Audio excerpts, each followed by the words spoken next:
Assalamualaikum warahmatullahi wabarakatuh. Halo teman-teman, jumpa lagi di channel Sahabat Medis. Pada video kali ini, kita masih akan membahas mengenai latihan soal P3K khususnya untuk tenaga kesehatan bagian ke-6. Dan materi yang akan kita bahas nanti adalah tentang kesehatan umum.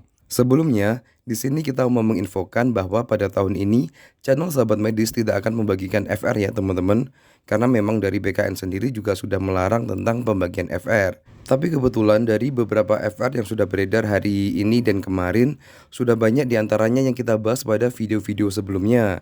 Jadi buat teman-teman semua bisa cek video-video kita sebelumnya. Selain itu, teman-teman juga bisa cek video kita tahun kemarin, karena dari penuturan beberapa teman-teman yang sudah ujian, soal-soal P3K ini nggak jauh berbeda dengan soal-soal SKB CPNS tahun kemarin. Dan langsung saja kita masuk ke soal dan pembahasan yang pertama. Di banyak kota besar sudah mulai diterapkannya kawasan bebas asap rokok, dan di beberapa fasilitas umum pun disediakan tempat khusus merokok agar tidak mengganggu kenyamanan masyarakat umum. Hal ini karena setiap orang berhak mendapatkan lingkungan yang sehat bagi pencapaian derajat kesehatan sesuai dengan Undang-Undang Kesehatan, khususnya pada pasal A, pasal 5, B, pasal 6, C, pasal 7, D, pasal 8, atau E, pasal 9. Seperti biasa, sebelum kita masuk ke pembahasannya, di sini kita akan memberikan teman-teman waktu 5 detik untuk memilih jawaban yang benar. Dan jawaban yang tepat adalah opsi B, yaitu pasal 6. Berikut ini adalah isi dari Undang-Undang Kesehatan Nomor 36 Tahun 2009, tepatnya pada bab 3, di mana pada bab 3 ini membahas tentang hak dan kewajiban. Dan dari beberapa hak masyarakat terkait kesehatan, di sini dibahas pada pasal 5 sampai dengan 8, yang isinya pada pasal 5, setiap orang mempunyai hak yang sama dalam memperoleh akses dan sumber daya di bidang kesehatan. Kemudian ayat kedua, setiap orang mempunyai hak dalam memperoleh pelayanan kesehatan yang aman, bermutu, dan terjangkau. Kemudian di ayat ketiga, setiap orang berhak secara mandiri dan bertanggung jawab menentukan sendiri pelayanan kesehatan yang diperlukan bagi dirinya. Kemudian pada pasal 6, setiap orang berhak mendapatkan lingkungan yang sehat bagi pencapaian derajat kesehatan. Lalu di pasal 7, setiap orang berhak mendapatkan informasi dan edukasi tentang kesehatan yang seimbang dan bertanggung jawab. Dan yang terakhir di pasal ke-8, setiap orang berhak memperoleh informasi tentang data kesehatan dirinya, termasuk tindakan dan pengobatan yang telah maupun yang akan diterimanya dari tenaga kesehatan. Oke, kita lanjut ke soal berikutnya. Anda adalah petugas vaksinasi COVID-19 di salah satu puskesmas rawat jalan. Saat ini, ada seorang lansia yang berencana melakukan vaksinasi booster kedua di tempat Anda. Lansia tersebut telah mendapatkan vaksin booster pertama 7 bulan yang lalu dengan jenis vaksin Sinovac. Pertanyaannya di sini, manakah pernyataan di bawah ini yang benar terkait jenis dan dosis vaksin yang akan diberikan? A. Sinovac dosis penuh 1 mili. B. AstraZeneca dosis penuh 0,5 mili. C. Pfizer dosis penuh 0,3 mili. D. Sinovac dosis penuh 0,5 mili. Atau E. Moderna setengah dosis 0,25 mili. Dan jawaban yang tepat adalah opsi D, yaitu vaksin jenis Sinovac dengan dosis penuh 0,5 mili. Berikut ini adalah dosis dan jenis vaksin booster kedua yang bisa diberikan apabila booster pertamanya menggunakan jenis vaksin Sinovac. Yang pertama, AstraZeneca sebanyak separuh dosis atau 0,25 mili. Kemudian Pfizer separuh dosis atau 0,15 mili.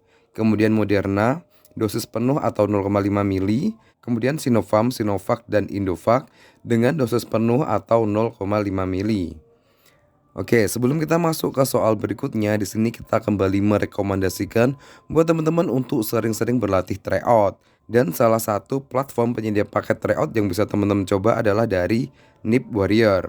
Berikut ini adalah tampilan dari platform Nip Warrior. Di sini sudah ada beberapa formasi seperti dokter umum, perawat, bidan, penyuluh kesehatan, epidemiologi, rekam medis, pranata laboratorium, perawat gigi, apoteker, dan asisten apoteker. Ini bisa teman-teman pilih sesuai dengan formasi teman-teman. Sebagai contoh, di sini kita akan buka untuk formasi bidan. Jika teman-teman gabung pada platform ini, beberapa fasilitas yang teman-teman dapatkan diantaranya yang pertama, pembahasan soal bersama mentor di Zoom, kemudian 13 video pembelajaran kompetensi manajerial, sosiokultural, dan wawancara, kemudian 4 paket tryout kemampuan teknis kebidanan, 2 paket tryout manajerial, sosiokultural, dan wawancara. Kemudian teman-teman juga mendapatkan PDF materi baik itu tentang kesehatan umum maupun formasi yang teman-teman pilih.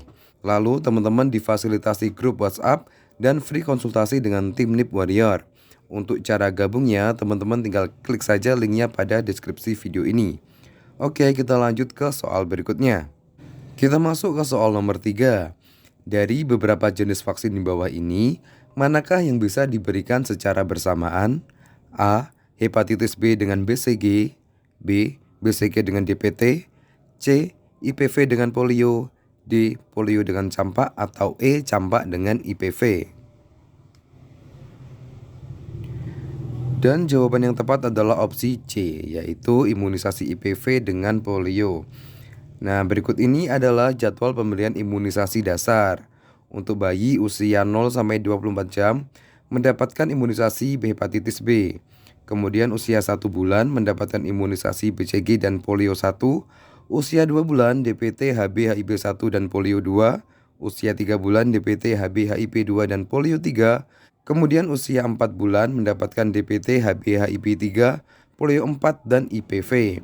Kemudian usia 9 bulan mendapatkan imunisasi campak. Oke, kita lanjut ke soal berikutnya.